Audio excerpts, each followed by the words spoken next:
જૂનાગઢ ગિરનાર લીલી પરિક્રમાની પૂર્વ તૈયારીમાં લીલી પરિક્રમામાં પધારતા ભાવિકોને વીજળી, પાણી, આરોગ્ય, પરિવહન સહિતની સુવિધાઓ મળી રહે તે માટે જરૂરી નિર્દેશ જિલ્લા કલેક્ટર શ્રી આપ્યા છે।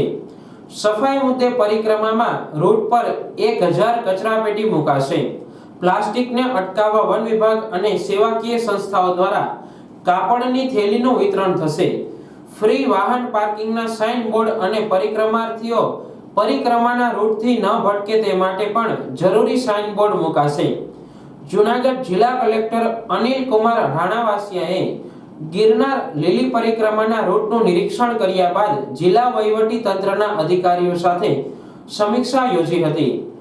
આ બેઠકમાં જિલ્લા સમાહર્તા અનિલ કુમાર રાણાવાસિયાએ ગિરનાર લીલી પરિક્રમામાં ગુજરાત અને દેશભરમાંથી પધારતા ભાવિકોને જરૂરી પ્રાથમિક સુવિધાઓ મળી રહે તે માટે સંબંધિત અધિકારીઓ પાસેથી પૂર્વ તૈયારીઓની વિગતો મેળવી હતી।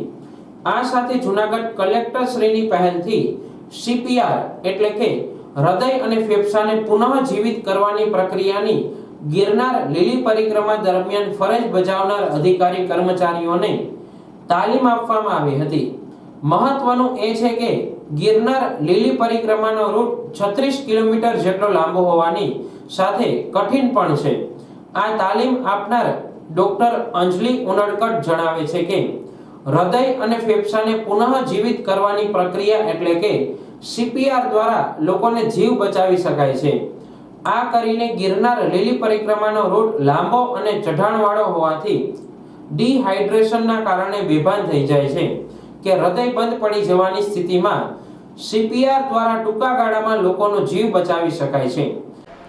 Hello everyone, myself Dr. Anjali Unadkat.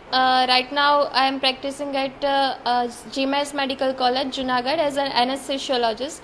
આજે અમે અહીંયા જિલ્લા સદનમાં તાલીમનું આયોજન કરેલું હતું સીપીઆર માટેની, જેને અમે મેડિકલ લેંગ્વેજમાં કહીએ છીએ કાર્ડિયો પલ્મનરી રિસસિટેશન, એટલે કે હૃદય અને ફેફસાને પુનર્જીવિત કરવાની પ્રક્રિયા। ખાસ કરીને અહીંયા ગિરનારની પરિક્રમામાં આટલા લાંબા રૂટના ચઢાણમાં જ્યારે કોઈ ઓલ્ડ એજડ વ્યક્તિ છે કે કોઈ પણ વ્યક્તિ ડિહાઇડ્રેશન છે, હાઇપોગ્લાયસેમિયાના લીધે પડી જાય કે બેભાન થઈ જાય અને હૃદય જો બંધ પડી જાય તો ત્યારે કોઈ પણ નોન મેડિકલ પર્સન પણ કઈ રીતે એ માણસનો જીવ બચાવી શકે એના માટેની અમે આજે તાલીમ આપેલી છે।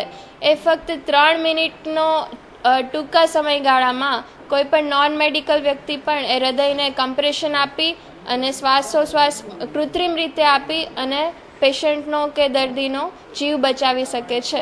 અને આજ રોજની પ્રક્રિયામાં તાલીમમાં અમે ઘણા બધા લોકોને આ ટ્રેનિંગનો લાભ આપ્યો છે, જે પણ ત્યાં કામ કરતા હોય કે બીજા કોઈ પણ યાત્રીઓ હોય એ આ કમ્પ્રેશન ઓનલી લાઈફ સપોર્ટની મદદથી એ વ્યક્તિનો જીવ બચાવી શકે છે। Thank you. આ બેઠકમાં જિલ્લા વિકાસ અધિકારી, નાયબ વન સંરક્ષક, નિવાસી અધિક કલેક્ટર, પ્રાંત અધિકારી, ડેપ્યુટી કમિશનર, પીજીવીસીએલ, આરોગ્ય, પાણી પુરવઠા સહિતના વિભાગના અધિકારીઓ ઉપસ્થિત રહ્યા હતા। નમસ્કાર। આગામી 12 નવેમ્બરથી જૂનાગઢમાં લીલી પરિક્રમાનો પ્રારંભ થઈ રહ્યો છે।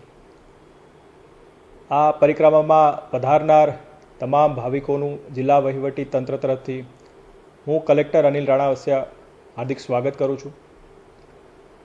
આ તબક્કે મારી ભાવિકોને 3 મુખ્ય વિનંતી છે।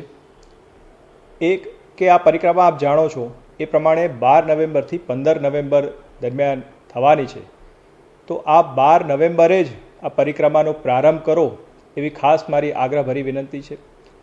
બીજું કે આ પરિક્રમા આપ જાણો છો એમ અભયારણ્ય વિસ્તારમાં છે અને આ અભયારણ્ય વિસ્તારમાં નામદાર હાઈકોર્ટના હુકમ અને EAZના નિયમ પ્રમાણે પ્લાસ્ટિકનો પ્રતિબંધ છે, એટલે આપ જ્યારે પણ પરિક્રમામાં પધારો ત્યારે આપની સાથે પ્લાસ્ટિક ન લાવો એવી પણ ખાસ વિનંતી છે। અને ત્રીજું કે જ્યારે આપણે અભયારણ્ય વિસ્તારમાંથી પસાર થતા હોય ત્યારે જ્યાં ત્યાં કચરો ન ફેંકીએ। વહીવટીતંત્ર તરફથી આ પરિક્રમાના રૂટ ઉપર લગભગ 1000 જેટલી અમે કચરાપેટીઓ પણ ત્યાં મુકાવી છે।